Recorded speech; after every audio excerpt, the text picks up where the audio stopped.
Hi guys! Nandito ako ngayon sa San Ramon pa yata to.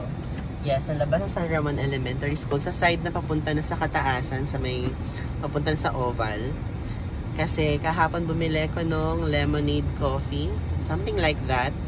Ang sarap niya guys. 35 pesos lang. Malaki na. Ngayon, I want to try yung iba pang flavors. But I'm going to buy yung tatlong flavor for today. So, para ma-review natin kung masarap ba lahat ng kanyang tinitinda. So, eto yun guys. Eto yung kanyang tindahan. Nakamotor. Sa harap lang yan ng WeCare. Hi guys, so nabili ko na. Eto yung coffee. Dalawa yung binili ko. Kasi eto yung feeling ko gusto namin ni Andrew. Ito naman, yung isa is yung lemon juice lang. And the other one is may Yakult naman siya. So, we're going to try everything. Ito pa lang yung kanilang mga flavors. So, yeah.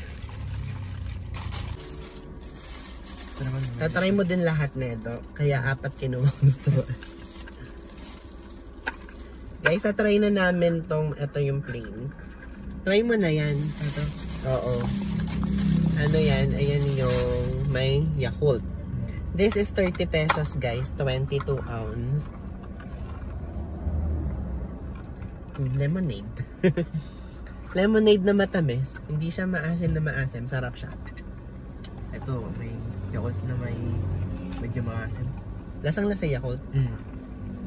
Sarap naman.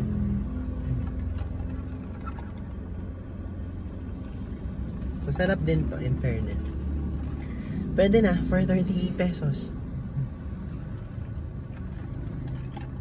Perfect sa sa init ngayon guys. Ito naman yung Yakult.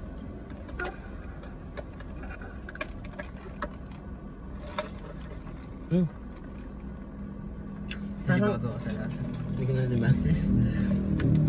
Masarap. Parang hindi pa natin maano yung lasa. Wait lang. Pangalawa. Kasi ito pa yung nalalasahan. Ako rin. Punta ako sa lasa. Masarap din. Masarap din siya. Pero parang siya, lasang caramel. Parang lasang caramel. Na medyo maasim. Parang ganun. Saya ko.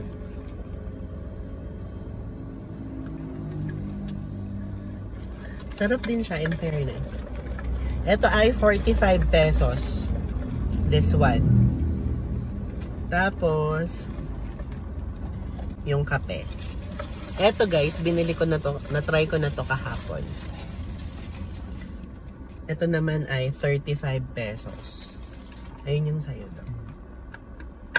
35 pesos siya. Ang nilagay lang naman lang kape dito is Nescafe.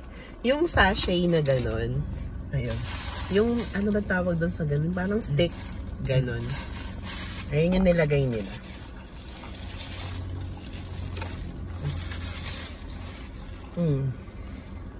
Hindi ko in-expect na po pwedeng ilagay yung kape sa lemonade. Pero masarap siya guys. Try nyo. 35 pesos lang. Makikita nyo to doon sa likod ng, tama ba? Yung pagliko mo papuntang Kataasan. Lasang kape no? Lasang kape. Na medyo maasim. Tuminesti. Ay, dito ata dahil dito. Ang hirap ng halo-salo na nasa bibig natin. Ito kape. Hindi ko ramdam yung yung asim. Hindi, yung sa kape, yung tapang. Yung tapang nung kape. Pero masarap din to guys. Pero out of all, ano yung mas gusto mo?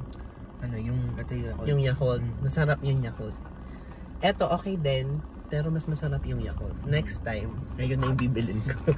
Yung Yakult na. Masarap yung Yakult.